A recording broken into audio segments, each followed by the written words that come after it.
that. So as all good scientists know, safety always comes first. And what you want to do is you're going to turn on your scale until it zeroes out. Then you place on your tin foil. Then you hit this button to make sure that it zeroes out the scale. What we're going to do now is we're going to take our sterile scooper, and I have my partner right here helping me out. We have potassium chlorate, and we're going to measure out 20 grams.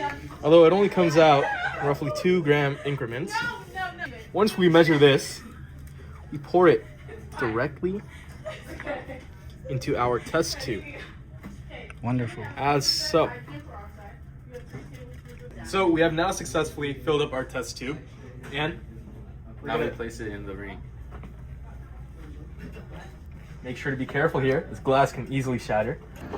This is absolutely fascinating.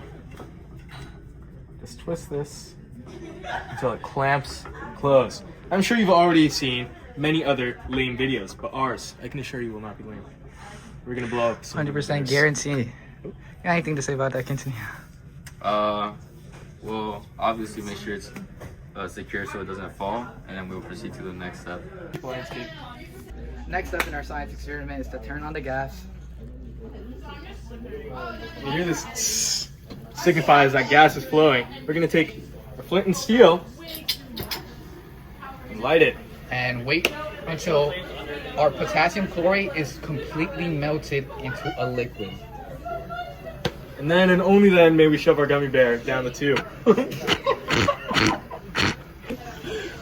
Yeah, don't miss the melting.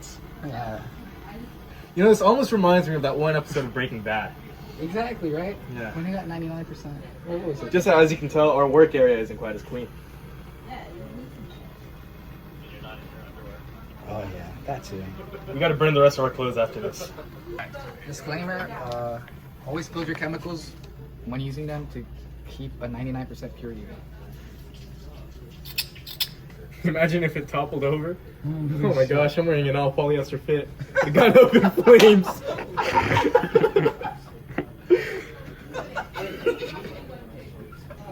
So essentially right now what's happening is that with the added heat, our potassium chlorate is melting.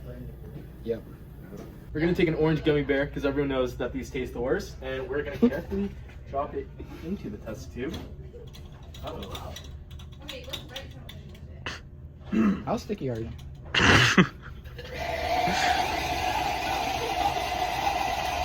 You see, these fumes are pretty toxic, so you don't want to breathe. Did we mess it Absolutely fascinating. I mean, I guess we're like no safer. How do I close this? Come in. There we go.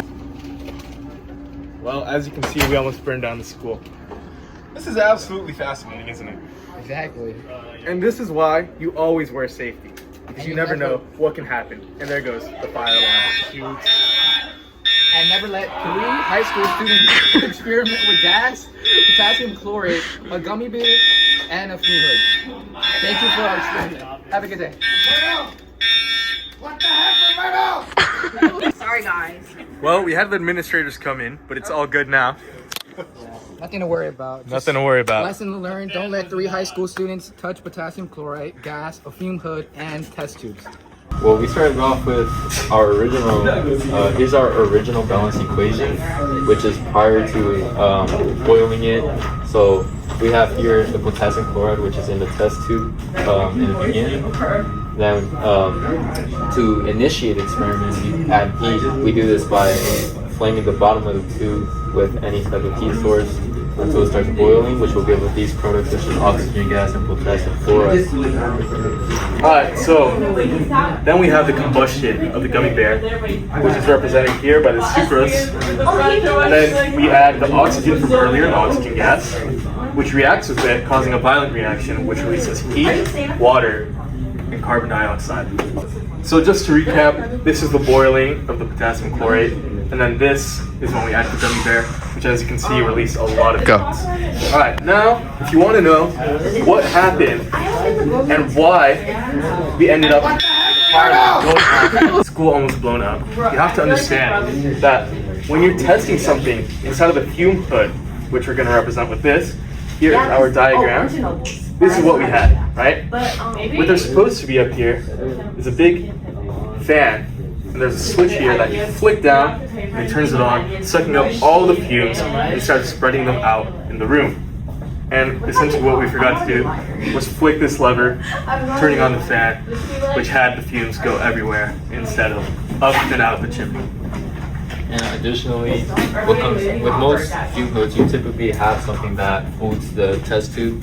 And what you want to do is you always want to make sure that test tube is secured tight before you commit to any type of experiment on it. That way it doesn't fall during an experiment or fire to it and you don't crack your test tube. Yep.